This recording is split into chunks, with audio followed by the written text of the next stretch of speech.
আজকে ওদের makeup practice class ছিল আবার। তো কেমন কাজ করেছে, মুখ সোজা করো আয়নার দিকে।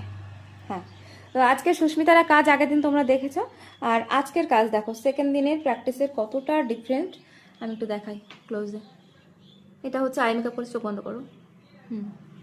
কত সুন্দর আই মেকআপ। আজকে এক চোখে কাট ক্রিজ হয়েছে, এক চোখে স্মোকি হয়েছে। কত সুন্দর। ওর আইব্রোটা নিয়ে একটুখানি টেনশন ছিল, আইব্রোটা আজকে খুবই ভালো হয়েছে। আরও নেক্সট দিন আবার ভালো হবে।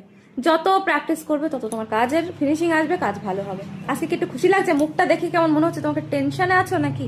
না, টেনশনে প্রথম ছিলাম, তুমি বললে ভালো হয়েছে, এবার ভীষণ ভালো লাগছে। ভালো লাগছে। এখন তো মেকআপ সেম, ধরো এই সবেমাত্র করলে, মেকআপ করার পরে মিনিমাম তোমাকে 1 ঘন্টা টাইম দিতে হবে সেটা সেট হতে। তো তারপর দেখবে মেকআপেরটা চেঞ্জ হয়ে গেছে, অন্যরকম লাগছে তখন। সবে তো এই মাত্র করলে, করার সঙ্গে সঙ্গে ভিডিওটা নিচ্ছি, ওটা মিনিমাম সেট হতে 1 ঘন্টা টাইম লাগবে ওর। এই যে তুমি ফিক্সারটা দিলে, ওটা তো সেট হতে টাইম লাগবে। সেট হওয়ার পরে দেখবে তার অন্যরকম লাগছে। তোমার যদি আইব্রো, আই মেকআপ, লিপস্টিক এগুলো যদি সুন্দর হয়, মেকআপটা এমনি ভালো লাগবে তখন দেখতে। ঠিক আছে, ভালো হয়েছে, খুব ভালো হয়েছে।